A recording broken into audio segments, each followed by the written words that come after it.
Assalamualaikum warahmatullahi wabarakatuh. Alhamdulillahirabbil alamin. Allahumma shalli ala Sayyidina Muhammad. Sahabat beriman yang dirahmati oleh Allah, setiap manusia tentu mendambakan hidup bahagia, baik bahagia saat hidup di dunia ataupun akhirat kelak. Namun pada kenyataannya tidak semua manusia diberikan kenikmatan hidup seperti itu. Padahal Islam memberikan tuntunan kepada manusia supaya bisa meraih hidup bahagia. Dan perintah ini pun bisa kita jumpai dalam Al-Quran maupun hadis Nabi. Misalnya adalah dalam Al-Quran surat Al-Mu'minun ayat 1-9.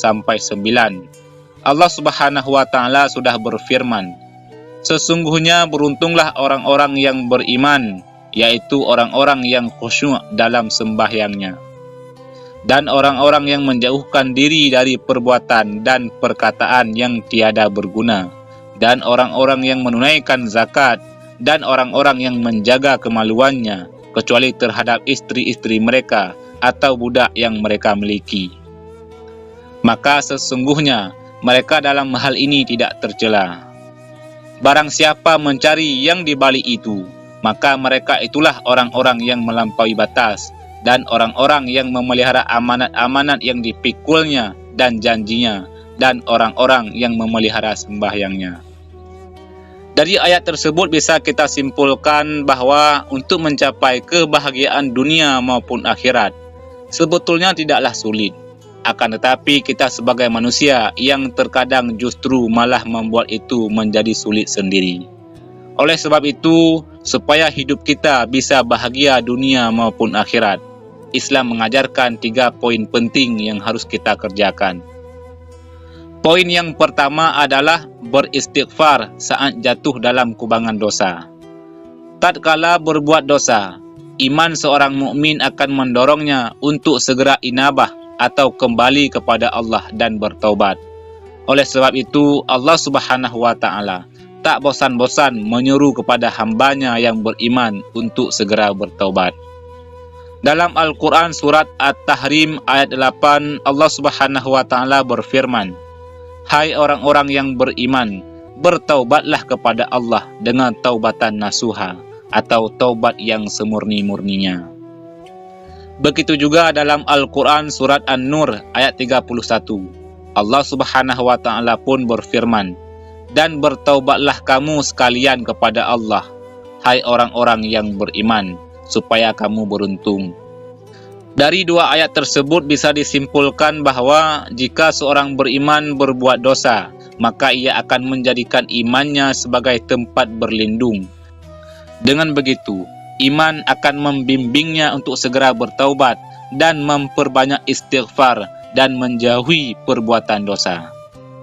Karena kita semua tahu, tidak ada yang berat bagi Allah untuk menutupi bahkan menghapus dosa-dosa kita sebesar apapun, apabila kita benar-benar mau bertaubat.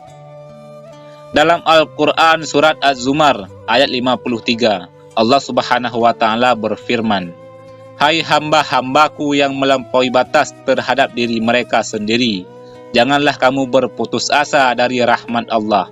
Sesungguhnya Allah mengampuni dosa-dosa semuanya.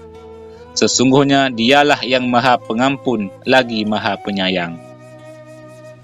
Dari ayat tersebut seolah-olah Allah ingin mengatakan kepada hambanya yang masih punya iman untuk segera bertaubat. Tak peduli seberapa besar dosa yang pernah dikerjakan dan seberapa banyak dosa yang sudah ia kumpulkan. Karena kita semua tahu Allah adalah Tuhan yang Maha Pengampun, Maha Penyayang, lagi Maha Penerima Taubat. Lalu yang kedua, mempunyai rasa selalu bersyukur. Kalau kita mau menyadari anugerah yang telah diberikan oleh Allah Subhanahu wa Ta'ala kepada kita, bisa dikatakan tak terbilang jumlahnya. Anugerah tersebut terdapat pada badan kita, harta kekayaan, keturunan, tempat tinggal, dan segala macam urusan duniawi. Akan tetapi seolah-olah nikmat tersebut tidak tampak pada diri kita, sehingga yang terjadi adalah kita akan selalu merasa kurang dan akan terus berkurang. Seandainya manusia yang tak bersyukur diminta untuk mengembalikan apa yang pernah Allah berikan, tentu orang tersebut tak akan mampu menggantikannya.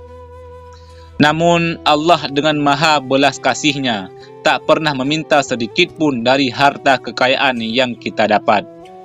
Allah hanya meminta waktu sedikit saja dari kita untuk bersyukur dengan apa yang diberikannya kepada kita. Dalam Al-Quran surat Ibrahim ayat 34, Allah Subhanahu wa Ta'ala berfirman, "Dan jika kamu menghitung nikmat Allah, tidaklah dapat kamu menghitungnya. Sesungguhnya manusia itu sangat zalim dan sangat mengingkari nikmat Allah." Jika kita mau menghayati makna dari ayat tersebut, kita akan menangis dan memohon ampunan kepada Allah. Karena kita selalu menzalimi nikmat yang telah Allah berikan kepada kita.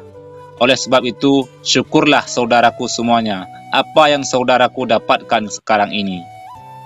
Karena dalam Al-Quran surat Ibrahim ayat 7, Allah Subhanahu wa Ta'ala sudah berfirman, "Sesungguhnya jika kamu bersyukur, pasti kami akan menambahkan nikmat kepadamu. Dan jika kamu mengingkari nikmatku, maka sesungguhnya azabku sangatlah pedih." Dalam ayat tersebut, Allah seakan-akan ingin mengatakan kepada hambanya, syukur adalah sebab bertambahnya nikmat, oleh karenanya bersyukurlah. Namun jika kita mengingkari nikmat yang Allah berikan, maka siap-siaplah azab Allah sangatlah pedih.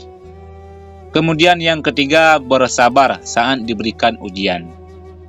Dalam Al-Quran surat At-Taghabun ayat 11, Allah Subhanahu wa Ta'ala berfirman, "Tidak ada suatu musibah pun yang menimpa seseorang kecuali dengan izin Allah. Dan barang siapa yang beriman kepada Allah, niscaya dia akan memberi petunjuk kepada hatinya, dan Allah Maha mengetahui segala sesuatu."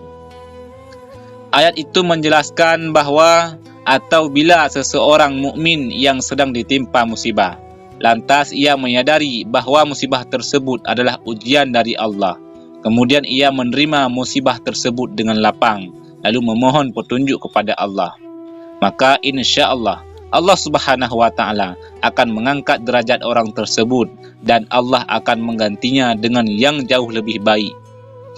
Oleh sebab itu, apabila kita sedang ditimpa musibah, hindari sebisa mungkin untuk mencela musibah tersebut. Akan tetapi bersabarlah dan terus meminta petunjuk kepada Allah supaya diberikan jalan keluarnya. Insya Allah dengan kita bersabar dan selalu berusaha, Allah akan segera mengganti ujian tersebut dengan kenikmatan yang mungkin tak pernah kita sangka-sangka akan mendapatkannya. Rasulullah Sallallahu Alaihi Wasallam pernah bersabda, "Alangkah menakjubkan urusan seorang mukmin itu, karena segala urusannya adalah baik baginya, dan tak ada yang memiliki hal itu selain orang mukmin. Bila ia mendapat kebahagiaan, ia pasti bersyukur, dan itu yang terbaik baginya. Jika ia tertimpa musibah, ia pasti bersabar, dan itu yang terbaik baginya." Hadis riwayat Muslim. Sahabat beriman yang dirahmati oleh Allah. Oleh sebab itu, apabila tiga tanda tersebut ada pada diri kita, maka insya Allah kita akan menjadi manusia yang bahagia dunia dan bahagia akhirat.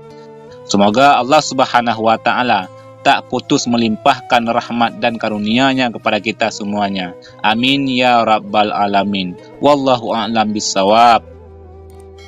Demikian yang bisa kami bagikan, mudah-mudahan ada manfaatnya. Assalamualaikum warahmatullahi wabarakatuh.